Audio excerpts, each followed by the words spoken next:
Good evening, ladies and gentlemen, and I welcome all of you back to another Rage video, where tonight, ladies and gentlemen, the time has come, or rather it's come rather quickly, considering this is the second song on Metallica's titular fourth album. The history between me and this song we're going to get into is quite simply legendary. So legendary, in fact, that I'm even compelled by absolutely no one else other than myself to dig out the And Justice for All t-shirt. It's even got the album list on the back, including timestamps. Could you imagine at some point in the future somebody made maybe a t-shirt that had interactive timestamps so you could skip ahead to a certain song? And I don't know who I'm pitching this idea to, but you know what? I reckon somebody will look at this one day and go, "Oh, okay, well maybe that's a good idea." Absolutely nobody do. That's the workings of somebody who thinks watching this video was a good idea. Is it not a good idea, ladies and gentlemen? I wouldn't even advise it. Now, What a way this video is turning out already.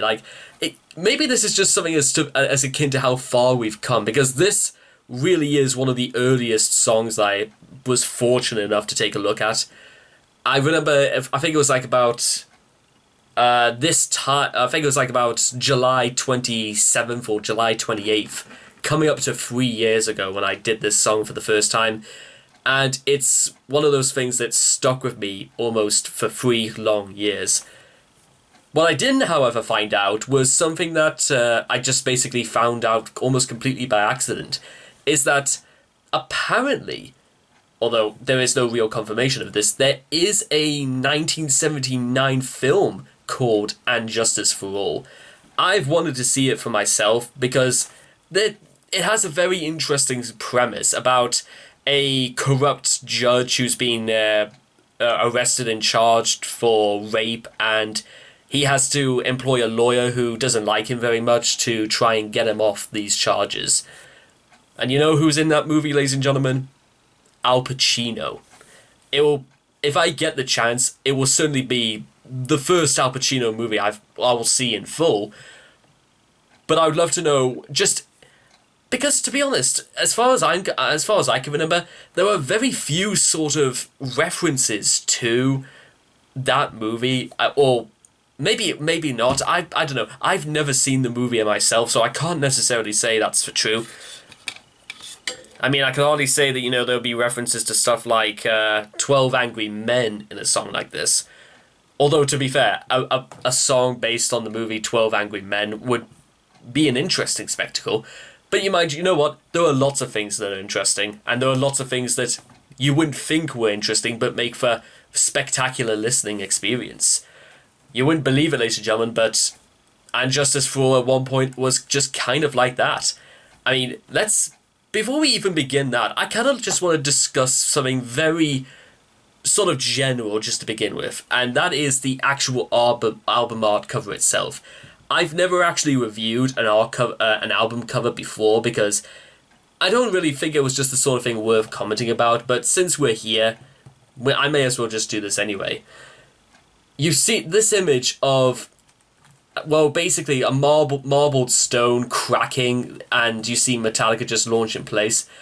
Is the idea that is perhaps something going to come along that's going to topple the foundations of American society, the American judicial system?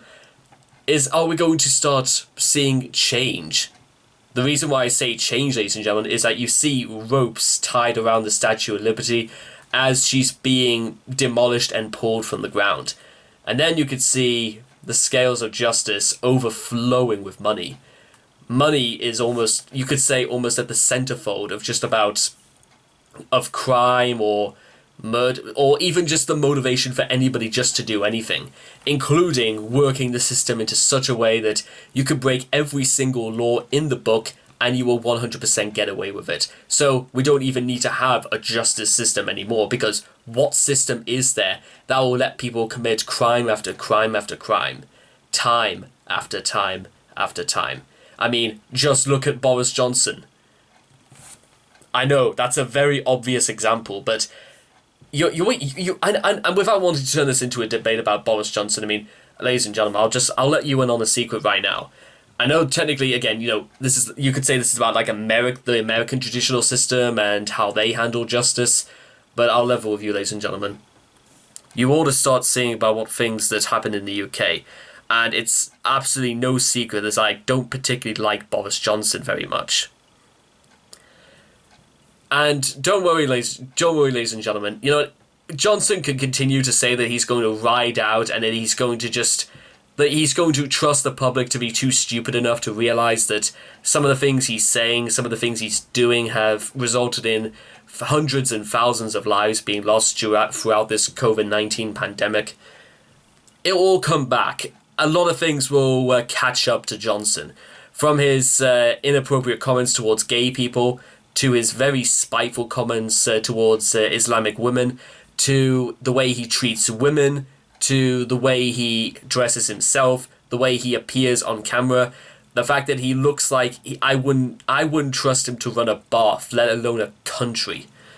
And finally, the fact that he comes from a system that basically rewards time and time again bad behavior. Rant over. Because now I think it's time to get down to business. And it's very rare, ladies and gentlemen, that I'm just going to say this in advance, because you know what? We've got work to do, and I've got to put my work clothes on. You know what? Think about it. Leather jacket, Metallica t-shirt, and finally, it's almost as if my channel really was back and nothing ever happened to it. But you know what? I can picture myself now, ladies and gentlemen. We look at him, we look at me, we're a match set.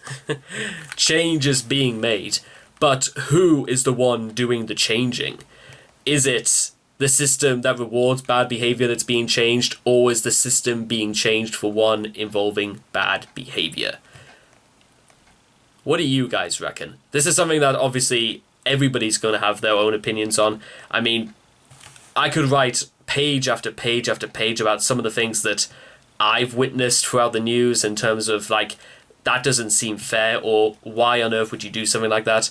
This platform that I'm on right now seems to exorbit and thrive of drama, scandal, controversy, and the rich getting richer, the poor man always paying.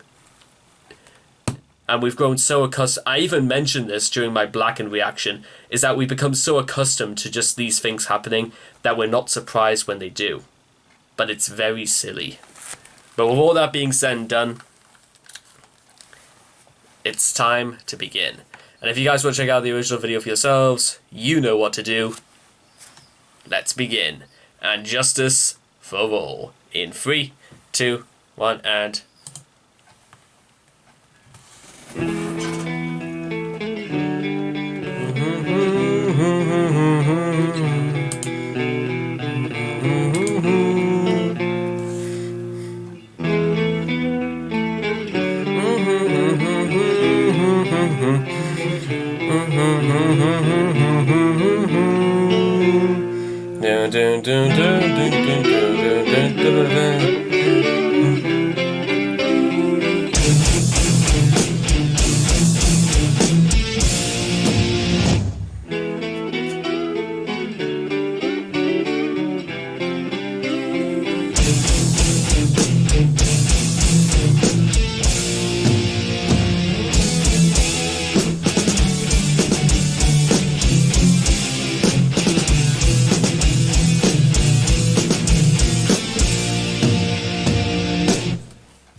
There's something absolutely to be said about the way this just begins, and how it's like light and very like euphoric, and then it turns into a very different kind of euphoric.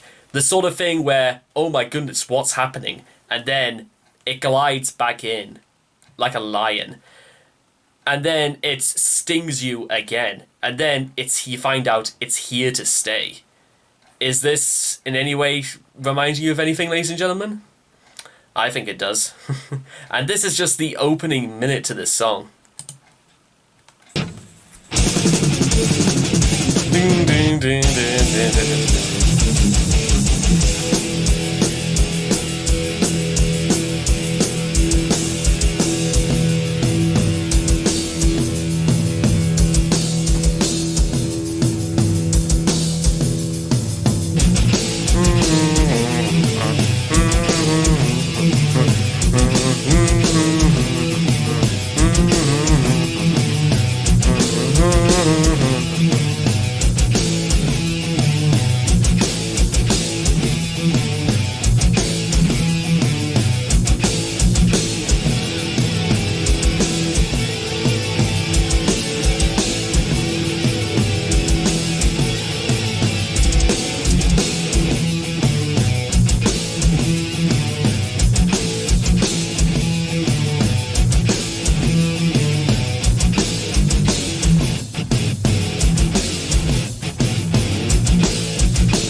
Just before we get into this next part, I could fill up, you know what I was saying, I could write page after page before. I could write whole books about detailing every single word of every single line, everything we've just heard already. Because for no other reason, you want to know how, if you want to know where this obsession really started, well, I'll just say this for you very, very quickly because I want to get back to this. When I was about 15 years old, I remember I took the word I. It was used in some context about being introduced to Lady Macbeth, and I wrote, I think, nearly a page and a half trying to dissect, trying to convince my audience of why this letter in particular is being used in this scene to describe Lady Macbeth, to describe exactly what goes through her mind, through like stage direction, through the way she's trying to say out damn spot, out I say. I think that was how it went anyway. Furthermore, when people ask me why don't I just listen to pop music, well, there's your answer. Somebody who thinks, somebody who looks at things like that can't ever go back to listening to mindless drivel. I just can't. I mean, you know, mindless drivel is sometimes okay when you don't want to think too deeply about things, but this is one of those things where I want to be rewarded for thinking, and rewarded for wanting to just listen to what is absolute greatness. I know that might sound like a given so far, but what I have to emphasize happens next is also the next reason why I fell in love to this song, because this instrumental break coming up is, I think, maybe the best they've ever done, and there's some very tough competition amongst Metallica fans, and I'm not talking specifically among other bands, just in Metallica's catalogue.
No?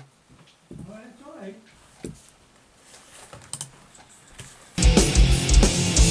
Seeking no truth, winning is all. Fighting so grim, so true, so real.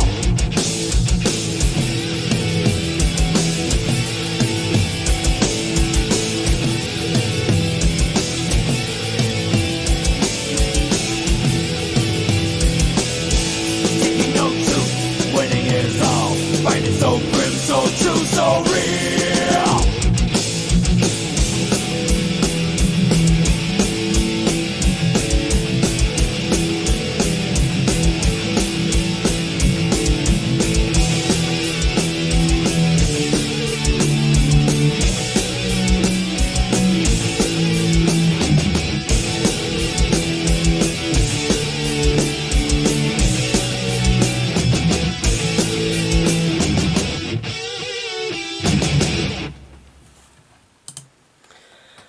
And we are finished. Sit here basically in a puddle of sweat with basically... That was, ladies and gentlemen, and Justice for All. Even just going by the title alone, ... oh, and Justice for All. The title alone would convey the impression, oh, that's right, we've also got to add this part in. As if, like, nobody really cares for that anymore. Why would anybody actually really be that bothered? Because do you really think people actually want justice? Would people even know how to handle justice even if they got it? I love this song, ladies and gentlemen. I know fine well this is like this... I don't know how many times I've said that already. But the reason why I think for any other reason I resonate with songs like And Justice for All is because it sets in mind perhaps one of the greatest devices to tell any story or to tell any tale of... any sort of tale. The tale of a system where you are the enemy and everyone else the rule breakers, the people who commit crimes, the criminals, the underbelly. They are the heroes because they think that they are like you and you are like the underbelly. They think that you are evil. They think you're malicious. They think you are the crime breakers. And how many of us have ever been in scenarios where we come across people and we come across systems or we come across ideas that completely are at opposites to us. I am more than willing to accept right now, ladies and gentlemen, that there's somebody out there in this world right now who is my absolute polar opposite in everything that I believe in. Not only am I taste in music, not only am I taste in, well, fashion, but differences of ideology, differences of opinions on healthcare, differences of opinions on, employment, jobs, politics, religious views, all that sort of thing. There's going to be somebody out there who is going to be my absolute opposite, including possibly, just at the very least, wanting to, idea, or at least wanting to be, ideas of, compassion and just being able to be work together. I mean, one of my absolute favorite phrases you'll ever hear out of me, it's sort of like a personal motto of mine because I got it from a kids show in 1989, only a few years after this song was released. We should be learning how to work together, not fight each other. And I think it's one of the most important things you could take away from something like this, ladies and gentlemen. We should be learning how to work together, not fight each other. Because in this year alone, I've seen movies like Mississippi Burning and American History X. And I think those movies have taught me more about the evil power of hatred and the evil power of becoming so succumb to violence, to hatred as a way of life, that people will kill you because of what they think you are. So to that end, ladies and gentlemen, does that mean I have to, dress up in a certain way or like stamp, paragon of virtue on my forehead? No, not necessarily. But when it comes to, but again, bring us back to And Justice for All for a second.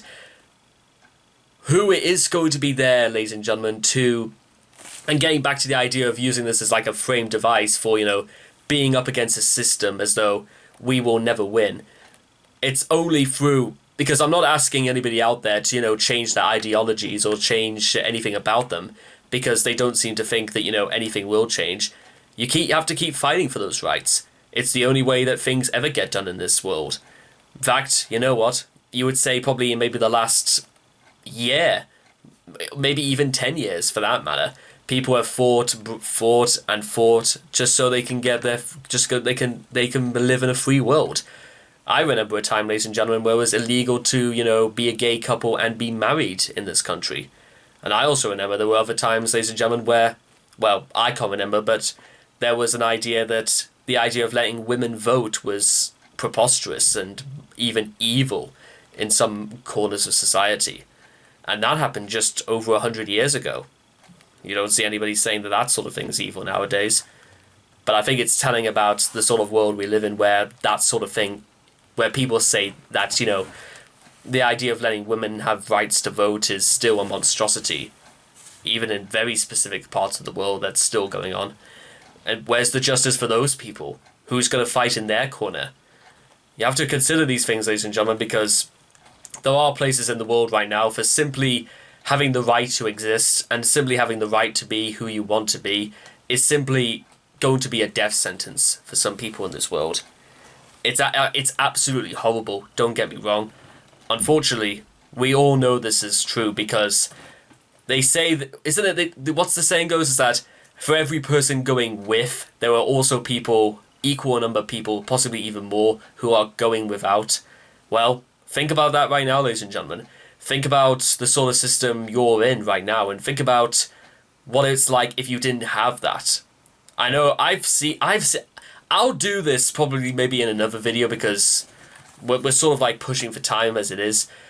But there's a sort of like a short film. It's labeled as anti-communist propaganda, but it's a short movie made by a college from the 1950s called Make Mine Freedom, which it sort of glorifies the ideas of capitalism in American society, and it by basically doing just as much to demonize the idea of communism. And there were lots of things I do agree with. There are only few things I do kind of disagree with it, because you could say 100% it was made purely as just propaganda, but it does raise some very interesting points, and even as somebody who lives in the UK, it's very easy to see that, well, why something like that would be a highly contentious issue, because take a look at stuff like British Leyland or even stories of the 1970s where people would have to walk around supermarkets with candles because power cuts or whatever else, or thousands of people laid off work from British Leyland, that sort of thing. I know if I'm well, I wouldn't be born for another 20 years for that sort of thing to take place. But as far as I can work out in today's day and age, everything is just kind of... It seems like trying to have any statement or trying to resolve any issue or trying to seek justice, sometimes it's like screaming into a black hole. You know that nobody is going to listen to you, and you know that nothing comes out of the end of this black hole. So what's the point? And I'm pretty sure that's going to be the feeling for more people who are in more dire straits than people like me. And I've always got to keep those sort of things in mind, because it's very easy to look at songs like And Justice for All and think that they've solved a corner of virtue just because they're writing about a system that is obviously flawed and is continually flawed to this day. In fact, even long before the 1980s. I will say, just before we leave, ladies and gentlemen, because if I could do a part 2 where I talk about every single lyric specifically, I would. But I still gotta give credit to Hetfield when he says hidden deep animosity. Because from when I heard it first, I thought he said animal-mosity. Like, he was trying to combine it, like, the viciousness, the wildness of wild animals, because they mentioned, you know, power wolves seeking out the door, hear them stalking. I thought that was a really good, you know, turn of phrase, like, we're just going to turn the world into wild beasts who have no concept of, you know, civilization, or no concept of, you know, severity, or why it's wrong to kill, that sort of thing. And then you get stuff like overpower, which is just one word. So it's no confusion. It's supposed to be one single solitary word. Not to be confused, not to be confuddled, not to be mistaken for anything else. The only thing I will say that this, and this is like, I think I'll just wear the shades and to sort of like modify a lyric from the third verse just to end off this video. My sight is blurred, I cannot tell, can I see yours? I honestly wanted to do that just because I feel like that's the sort of thing I would probably contribute to a song like this, because you're looking at the system, you're looking at about everything unfolding before you, and then you just want to sort of like turn to the person next to you and you wonder, are they seeing are they seeing what I'm seeing? Because I can't believe what's just happening. There you are, a turn of perspective. And I will say this will definitely get me. I'll definitely want to be able to check out the movie and Justice for All now, because I just want to be able to check it out just to see if it really, because it's my favorite song. I'm sorry, and Justice for All, I absolutely will take. If I was on Desert Island Discs and I had to choose one Metallica song, absolutely I would take And Justice for All. Maybe that or Disposable. Oh my god, this or Disposable Heroes. That's like, I don't even know how on earth you could judge that. What do you guys reckon? Because the fact that I'm going to make just an entire solo video just to go through each and every lyric is astounding. Well, I think it's astounding. You may not, because if you think this video is long enough already, which is why I think it's time we ground it down just about here. So anyway, I hope you guys have enjoyed this reaction to And Justice for All from Metallica. Please leave your thoughts and comments in the comment section down below. Let me know what you guys thought of perhaps the greatest metal song, in my opinion, ever made. And I will hope to see you guys again in the next video. Take care. Bye-bye for now.